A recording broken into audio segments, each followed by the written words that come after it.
If you are into book reading, there's high chances that you have heard about the book Rich Dad Poor Dad. It is one of the best personal finance book for beginners. This book talks about asset building. This book talks about how inflation affects your money, history of taxes, and many more. So here are top 5 lessons from the book Rich Dad Poor Dad that can change your mentality about money. Hey everyone, welcome to the channel. My name is Manav Jha, and in this video I am going to share top 5 lessons I learned from the book Rich Dad Poor Dad. So let's get started.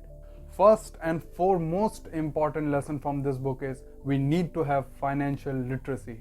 Look, we all know Indians lack at financial education. The Global Financial Literacy Excellence Center states that only 24% of Indians are financially literate. We don't know basic things like GDP, fiscal deficit, inflation, and many more. Now you cannot depend on school and colleges to teach you these things, nor you can blame your parents because they never had this thing called internet. Now you can go on YouTube and learn about things like share market, personal finance, inflation, and the list continues. Learn and teach others about personal finance as well. Number 2, don't work for money, make money work for you. This chapter basically talks about inflation, how inflation is eating your money. If you don't know what is inflation, inflation is decline of purchasing power of a given currency over time. Example के साथ समझते हैं. मान लीजिए आज आपके पास 100 रुपये हैं और ये बुक भी 100 रुपये की है. आज आप इस बुक को खरीद सकते हैं, no doubt, but taking average inflation into consideration which is about 6%, next year इस बुक की कॉस्ट होगी 106. And taking saving bank account interest rate into consideration which is around 2%, आपके पास जो 100 रुपये थे वो हुए 102 रुपये. क्या अब आप इस बुक को खरीद पाएंगे? आपके पास पैसे वही हैं, शायद उससे 2 रुपये ज़्यादा ही है, बट आपकी परचेजिंग पावर जो थी वो कम हो गई. This clearly indicates that bank won't grow your money. You have to invest in share market, mutual funds, real estate, and crypto. But before you invest in them, invest your time into learning them. If you want to learn about mutual funds, you can check out my video, link is in the description. Number 3, build assets, not liabilities. In simple words, asset is something that puts money in your pocket and liability is something that takes out money from your pocket. If you have a house that gives you a monthly rental income, it is asset.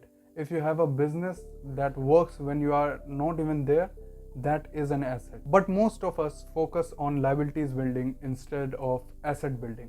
Why? Because we are status driven. We want to show our fancy cars, our fancy phones to others. The book reads there's nothing wrong in getting all of these things, but you have to ensure that you purchase all these things with the money you make with assets. Number 4, in starting, work to learn, not to earn. Yes, we all want money, but Robert Kiyosaki has some different thoughts. He says you should acquire all the knowledge because it will be valuable for the long term. If you are lacking some skills, then go and just learn. There's example of how Robert Kiyosaki advised a writer to join sales classes to increase her book sales, but she rejected it because she has some master's degree in English. Robert advises you to know a little about a lot, and you can have your own thoughts on this because I don't fully agree on this statement. Number 5, take risk. If you are young, play high risk, high reward game. Learn about a subject and deep dive into it because you have the most valuable thing, that is time. A lot of people play safe and don't want to do all these things, but higher the risk, higher the reward. Whether it is starting your business in college or working on any other side hustles that you want to, just go ahead. So that's it. We have covered all the 5 lessons from the book. If you are thinking of buying this book, please do. It is worth it. If you like this video, make sure you subscribe, and if you don't, please do give me your feedback on how should I improve. I'll meet you in the next video. Thanks for watching.